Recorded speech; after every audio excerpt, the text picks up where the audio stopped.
عمران ریاض صاحب، آپ کی تو کئی ملاقاتیں بھی ہوئیں، جو صحافیوں کے ساتھ بھی انٹریکشنز ہوتی تھی، جو آف دا ریکارڈ آپ کو کبھی یہ احساس ہوا کہ عمران خان فوج کے خلاف کوئی بیانیہ دے سکتے ہیں یا ان کی سوچ بھی اس طرح کی ہے؟ تو نون لیگ نے کل جو پارلیمنٹ میں کرنے کی کوشش کی ہے وہ کیا ظاہر کرتا ہے؟ دیکھیں، میں نے یہ سوال عمران خان صاحب سے تب کیا تھا جب وہ وزیر اعظم نہیں بنے تھے۔ میں نے ان سے کہا تھا کہ آپ کا فوج کے ساتھ پھڈا ہو جائے گا خان صاحب، ایسا سب لوگ کہتے ہیں۔ انہوں نے کہا کبھی بھی نہیں ہوگا۔ میں نے کہا جی مجھے ریزن دیں کہ کیوں نہیں ہوگا۔ انہوں نے کہا کہ نواز شریف کو اس وقت انہوں نے مجھے یہ بات سمجھائی تھی جب وہ وزیر اعظم بھی نہیں بنے تھے، 2018 کی بات ہے۔ انہوں نے کہا تھا کہ نواز شریف کا پرابلم یہ ہے، اور باقی جو پاکستان میں پولیٹیکل لیڈرشپ ہے، کہ وہ چیزوں کے اوپر ڈسکشن نہیں کر سکتے، وہ آرگومنٹ نہیں دے سکتے، کسی کو قائل نہیں کر سکتے، ان میں یہ قابلیت نہیں ہے، اور وہ بہت سطحی انداز میں چیزوں کو دیکھتے ہیں۔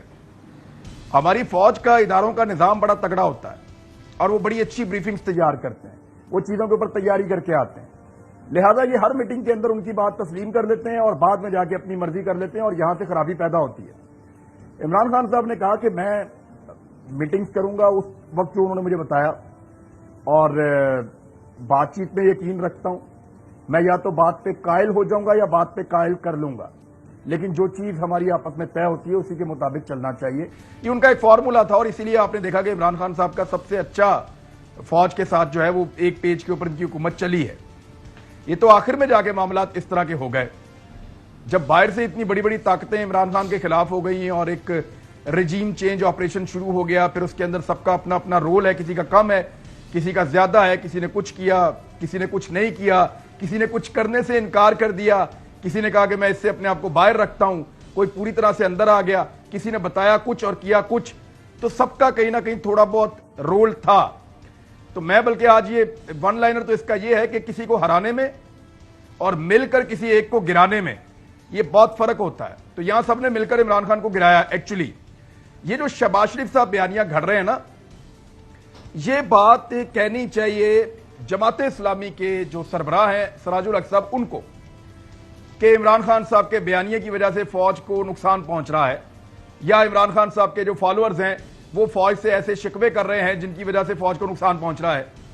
یار خدا کا نام لیں، شہباز شریف تو نہ کہے، مریم نواز تو نہ کہے نا۔ بالکل سی، اور اکثر لوگوں کو یہی والا فرق ہے اس میں۔ انہوں نے کیا کچھ ایسے جملے ہیں جو انہوں نے فوج کے بارے میں نہیں کہے۔ ایک نے کہا وہ حکومت کا حصہ ہے، اس نے کہا کہ میں باڑ کو اکھاڑوں گا، اس نے کہا میں باڑ کو اکھاڑوں گا، اس کے ساتھ فوجیوں کو باندھوں گا اور جیپ کے پیچھے باندھ کے گھسیٹوں گا، وہ حکومت کا حصہ ہے۔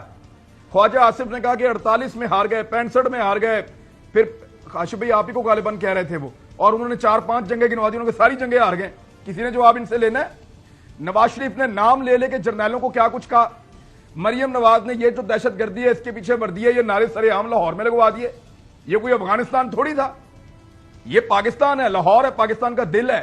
انہوں نے جو پاکستان کی فوج کی تضحیق اور بدتمیزی فوج کے ساتھ کی ہے اور جس لیول کی عمران مریم نواز سے شاید ڈر کی اور خوف کی ایک وجہ، اور مریم نواز کو آپ یقیناً ان کے کرٹکس میں سے ہیں، ہم نے بھی کافی پروگرامز کیے، لیکن ایک کریڈٹ تو دیں کہ انہوں نے جماعت کو کھڑا کیا، انہوں نے پوری لیڈرشپ قیادت جو جیلوں میں تھی، بیہائنڈ دا بار تھی، وہ ان کی جو پالیسیز تھی اس کو کھڑا کیا، بڑے بڑے جلسے کیے، اور ایک اور ہتھیار بھی ان کے پاس تھا جس کا انہوں نے ذکر کیا۔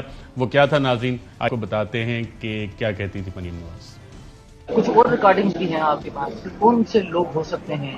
ایریاز بتا دیں، میں سٹنگ ججز کی ریکارڈنگ اور یہ جج صاحب جو ہے نا ارشد ملک صاحب، انہوں نے خود نہیں، تو وہ ریکارڈنگز کب تک پبلک میں آئیں گی تاکہ لوگوں کو پورا سچ پتا لگے کہ ہوا کیا؟ میری دعا ہے کہ لیکن ان لوگوں کو پتا ہے جن لوگوں کے بارے میں ریکارڈنگز ہیں کہ آپ کے پاس ریکارڈنگ ہیں؟ جنہوں نے گناہ کیا جب لوگ آپ سے رابطہ کرتے ہیں کہ آپ انہیں معاف کر دیں یا اس طرح کی کوئی رابطے ہوتے ہیں؟ جج ارشد ملک صاحب نے ٹھیک کیا۔ میڈم ایسا تو نہیں ہوگا کہ جن لوگوں کے پاس آپ نے ریکارڈنگ لکھوائی ہے، ریکارڈنگ ہوتی ہے پہلے وہ بھی گرفتار ہوتے ہیں، صحیح باتوں میں